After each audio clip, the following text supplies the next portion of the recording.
नमस्कार दोस्तों, मेरा नाम दीपक सिंह। आप हैं हमारे चैनल फैक्ट विद दीपक पर।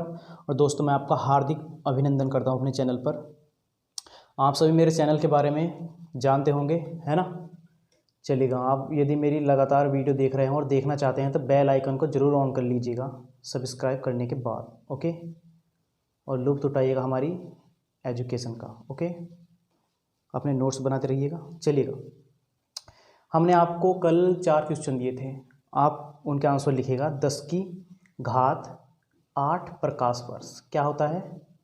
ब्रह्मांड का व्यास। 10 की घात 8 प्रकाश वर्ष।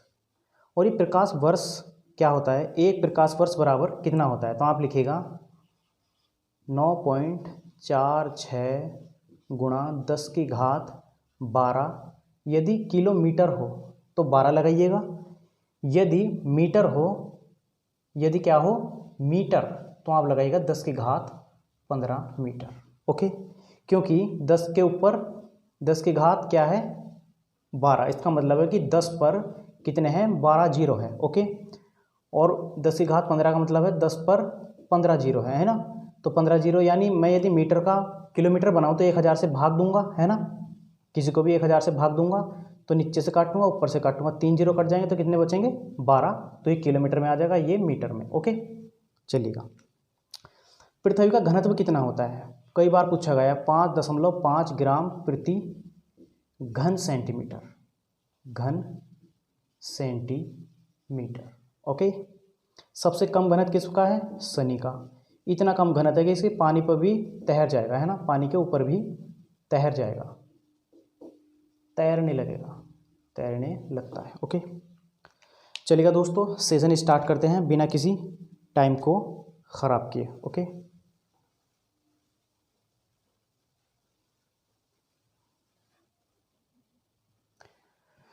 तो लिखिएगा दोस्तों, हमने कल आपको प्रश्न का सिस्टम बता दिया था, है ना।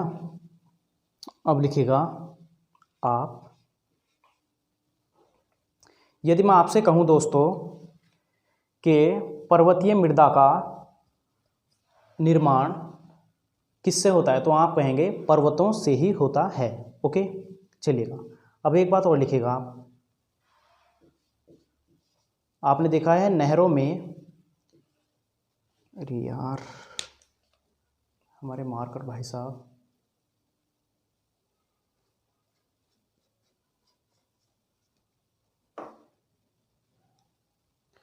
लिखिएगा आप दोस्तों। अब लिखिएगा आप, पर्वतीय मृदा का निर्माण पर्वत से ही होता है, ओके। अब देखिएगा, जब नहरों, ये कई बार सवाल पूछा गया है कि नहरों द्वारा खेतों में जब ज़्यादा पानी चला जाता है, यानी नहरें उबल जाती हैं, नहरें उबल जाती है ना, उबल गई या फुल हो जाती है, तो आसपास के खेतों में इतना पानी भर जाता है जो उनको आवश्यकता से भी अधिक हो जाता है, और वो पानी कुछ समय बाद सूख जाता है। और हम देखते हैं कि फसलों या मिट्टी के ऊपर एक सफ़ेद सी चादर बिछ जाती है, सफ़ेद सी चादर। पूर्ण रूप से सफ़ेद नहीं होती पर सफ़ेद सी होती है ना। तो जानते हो दोस्तों क्या होता है? वो होता है चूना। चूना जो फसलों के लिए हानिकारक होता है, फसलों के लिए हानिकारक होता है। और जैसे ये मिट्टी है ना, ये मिट्टी है, ओके। और इसके ऊपर कई सारे तत्व आए पानी में, वो वे तो नीचे चलेगा, पर ये चूना ऐसी चीज़ है, ये नीचे यानी इसका निछालन नहीं हो पाता और ये नुकसान देता है ना, फसलों को, ना कि भूमि को। भूमि इससे क्या हो जाती है? बंजर भी हो जाती है यदि ज़्यादा दिन पड़ा रहे, है ना। इसलिए किसान क्या करते हैं? अपनी भूमि को जोत देते हैं ताकि उसमें अच्छे से मिल जाए, ओके। अब देखिएगा, चूना, हम अपना ताज़ा पानी कब मानते हैं? कि जब तक आरओ से पानी ना निकले हम उसको स्वच्छ जल नहीं मानते, है ना। तो आरओ क्या करता है? आरओ में देखा आपने एक लंबी सी, कुछ ऐसे ही लंबा सा, उसमें क्या रहता है? एक पदार्थ पड़ा रहता है। वो पदार्थ क्या करता है दोस्तों? चूने को ऑब्जॉर्व करता है, चूने को, ओके।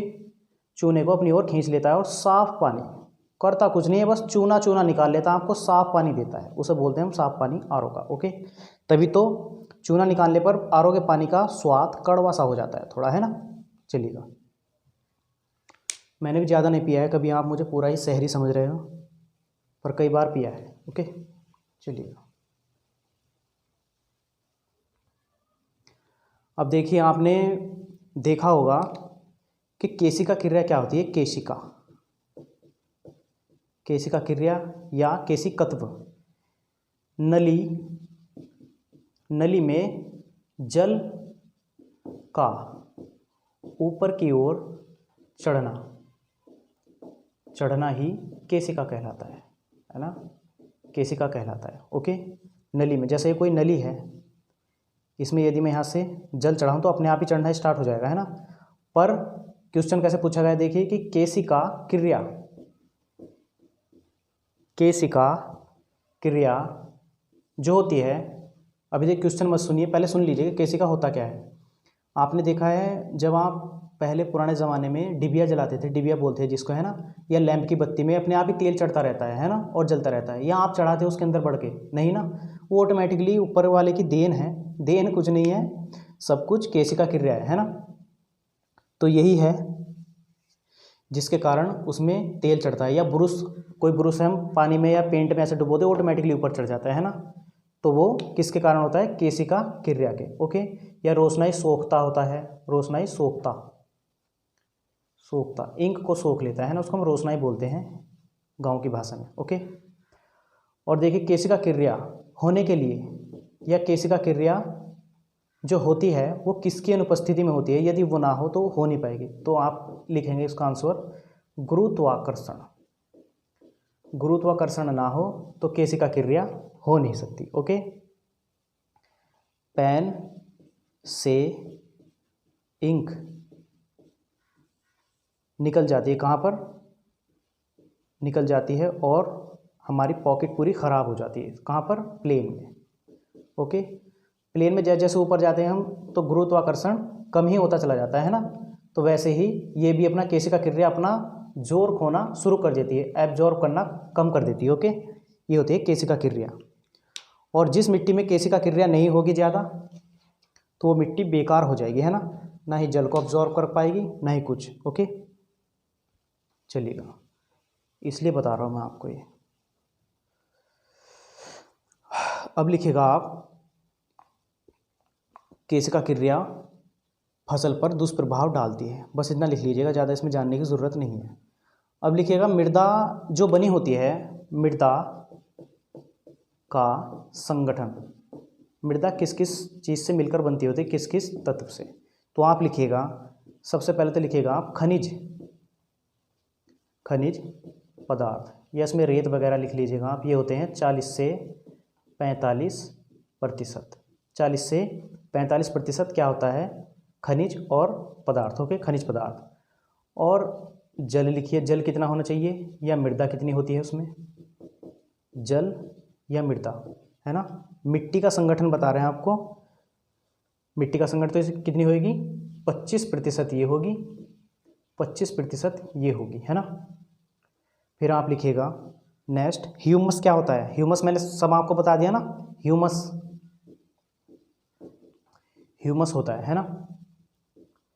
ह्यूमस ये कितना होता है, ह्यूमस आप देखिएगा 5 ले लीजिए या 10% लगभग। ओके, तो खनिज 40 से 45%, और जल 25%, और मृदा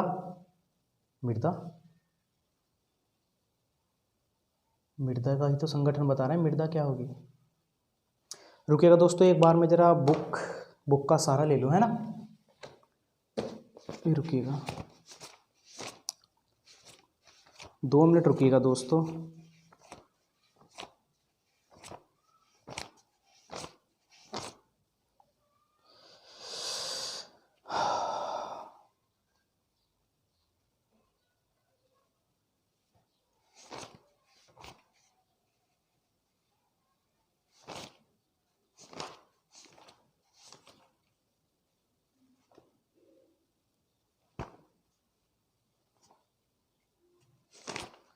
काफ़ी दिन हो गए ना दोस्तों पढ़े हुए, अगस्त से मैंने पढ़ाई छोड़ दी थी, इसलिए हम आपको बता रहे हैं, थोड़ा मिस हो गया है ना, बुरा मत मानिएगा। किताब का सहारा लेना पड़ता है, ओवर स्मार्ट हम नहीं बन सकते। लिखिए, तो क्या है, वायु। ओके, वायु सही है दोस्तों। खनिज पदार्थ इतने और ये ह्यूमस इतना, है ना। मिट्टी में सूक्ष्म जीव क्या होते हैं, मैंने आपको बताया था, कई बार पूछा गया क्या है कि मिट्टी के अंदर या मृदा के अंदर सूक्ष्म जीव किसे कहा जाता है, तो आप कहेंगे कवक और जीवाणु। आपको भ्रमित करने के लिए कवक के साथ शैवाल को जोड़ देता है ना। आप भ्रमित नहीं होंगे क्योंकि आप मेरे साथ पढ़ रहे हैं। ओके, चलिएगा।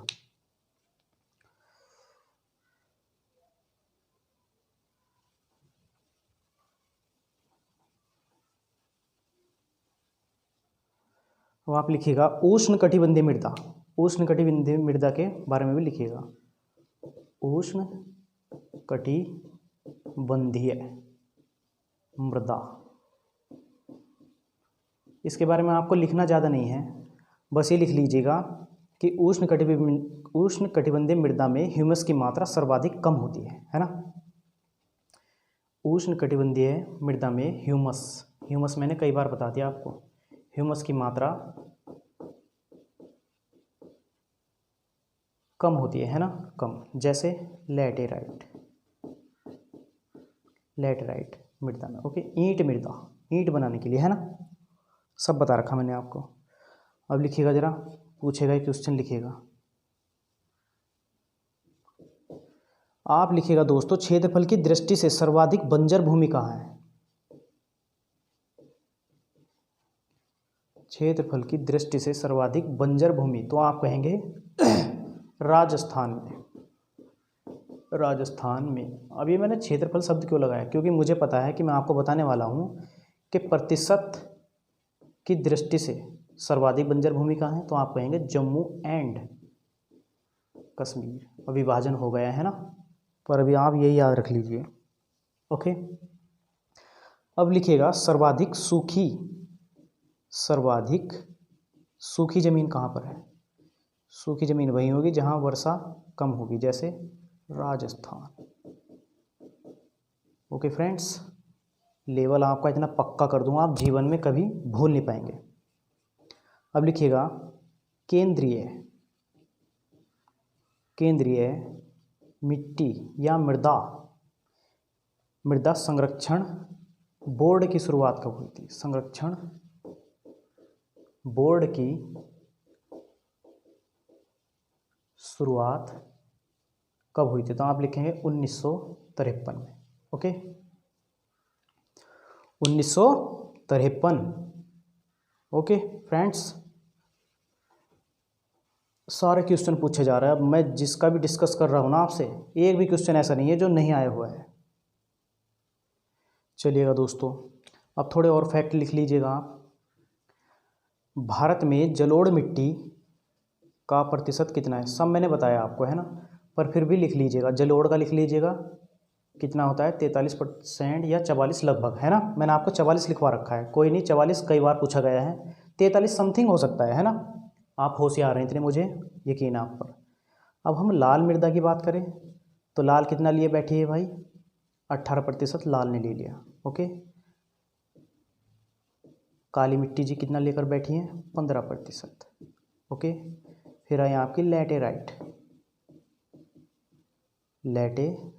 इन्होंने कितना ले रखा है, 3.8 या 7 या 5 है ना, 3.7%। ओके, 7 लिख लेना आप, ये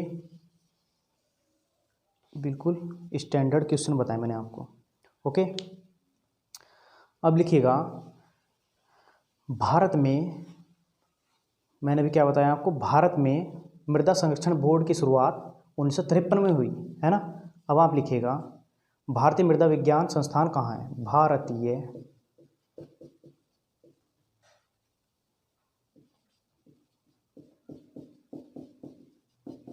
मृदा संस्थान, भारतीय मृदा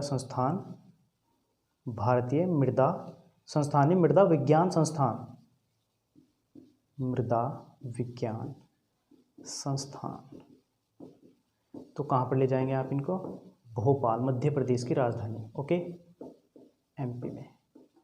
सही है दोस्तों, चलिएगा। अब देखिएगा आप, लाल मिट्टी का रंग लाल कैसे हो जाता है ना, तो आप कहेंगे कि उसमें लोहा ऑक्साइड होता है इसलिए उसका रंग लाल हो जाता है। अब मैं कहूँ कि भाई उसका रंग लाल क्यों हो जाता है, तो आप कहेंगे कि यदि हम लोहे को खुले में रख दे यानी ऑक्सीजन के संपर्क में रख दे तो उस पर क्या आ जाएगा, जंग। ओके, और जंग लगने से लोहे का भार बढ़ जाता है, बढ़ जाता है कि नहीं।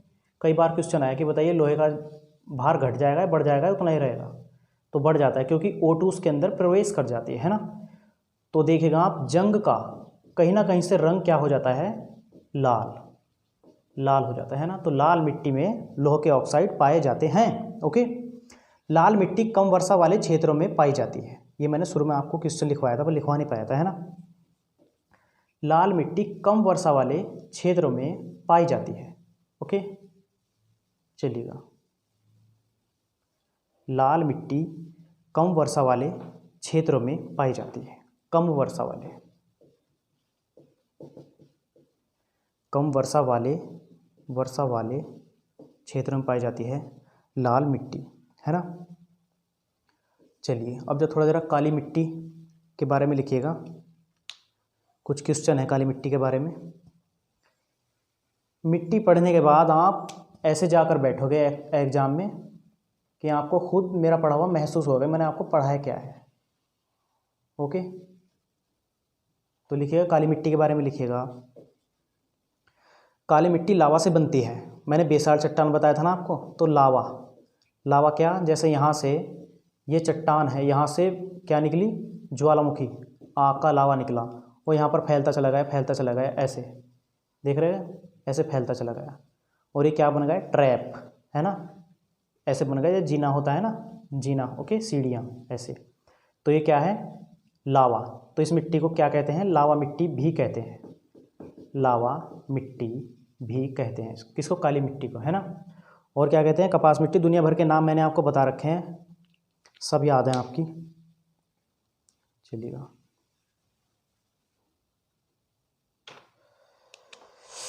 अब लिखिएगा आप काली मिट्टी, इसको यूपी में एक नाम दिया गया था दोस्तों, यूपी में इसको क्या नाम दिया गया था, यूपी के बुंदेलखंड में, यूपी SSS ने पूछा था अभी क्वेश्चन ये, बुंदेलखंड में काली मृदा को क्या नाम दिया गया, तो आप कहेंगे करेल, करेल मृदा। कहाँ पर नाम दिया गया है, यूपी के बुंदेलखंड में। और इस मृदा को विश्व स्तर पर भी एक नाम दिया गया है, विश्व स्तर पर एक नाम दिया गया है, क्या नाम है, चर्नोप्लाज्म। ओके, चर्नोप्लाज्म, या चर्नोप्लाज्म ना हो, चर्नोजम भी आता है ना, चर्नोजम, काली मृदा को। ओके, चलेगा। काली मिट्टी शुष्क खेती के लिए सर्वाधिक उपयुक्त होती है। शुष्क खेती यानी सूखी खेती के लिए सर्वाधिक होती है, खेती के लिए सर्वाधिक अच्छी होती है। शुष्क यानी सूखी, शुष्क खेती यानी dry farming. Okay, dry farming के लिए सबसे अच्छी होती है। आपने देखा होगा कि काली मिट्टी जब थोड़ी सूख जाती है तो फट जाती है ना। तो क्वेश्चन कैसे पूछा जाता है कि बताइएगा सूखने पर तुरंत फट जाती है, वह कौन सी मिट्टी है, तो आप कहेंगे काली मिट्टी। ओके, और इसको क्या कहते हैं, जुती हुई मृदा भी कहते हैं इसको, जुती हुई मृदा, जुती हुई मृदा। यानी किसान अपने खेतों को क्यों जोतता है, किसान अपने खेतों को क्यों जोतता है, कि मिट्टी को फाड़ सके या मिट्टी को अलग अलग कर सके। और ये मिट्टी ऐसी है, सूखते ही अपने आप फट जाती है, दरारें पड़ जाती है, नीचे तक इसमें ऑक्सीजन चली जाती है, तो इसको क्या कहते हैं, जुती जुताई मृदा। ओके, चलिएगा, अब इसका क्षेत्र हम आपको अगले लेक्चर में बताएंगे। तो चलिएगा दोस्तों, आपको हम सवाल देते हैं 3-4